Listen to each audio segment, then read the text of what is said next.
It's time to complain about evil cable companies. I'm Bridget Carey, and this is your CNET update.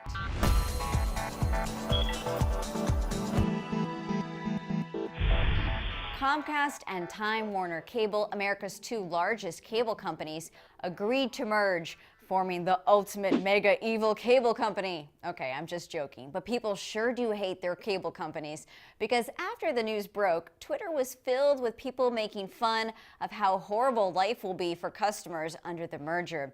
Some cry out how it'll raise internet and television costs for consumers, and it'll make it harder for rivals to come in and challenge the cable behemoth.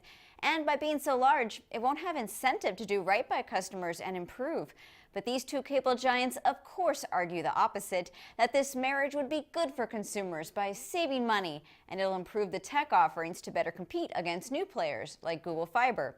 Bottom line is that it's not approved yet, nothing is changing for a while, and you'll still feel grumpy about the quality of your customer service. In other giant tech company news, Verizon Wireless changed up its data plans to be more competitive.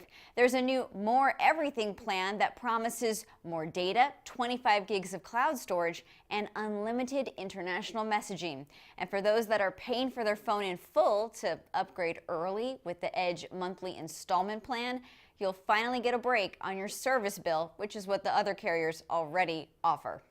If you own an Xbox One, you may soon be able to control it with a new Xbox One remote. Amazon's Canadian storefront temporarily published a pre-order page for an item called the Xbox One Media Remote.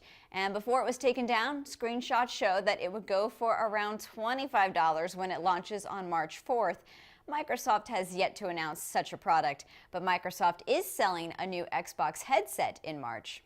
And that's not the only Microsoft leak. This image posted on Twitter shows Microsoft is trying to make it easier on app developers with something called Universal Store. It would let programmers create a single app that works for both Windows Phone and the Windows desktop.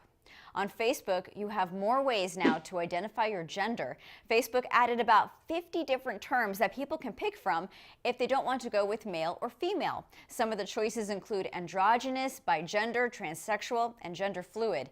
There's also the option of picking what pronoun you want people to go by, him, her, or them as a neutral choice. These new options will be available first for U.S. members. That's your tech news update, but you can find more details at cnet.com/update, and you can also stay updated by following along on Twitter. From our studios in New York, I'm Bridget Carey.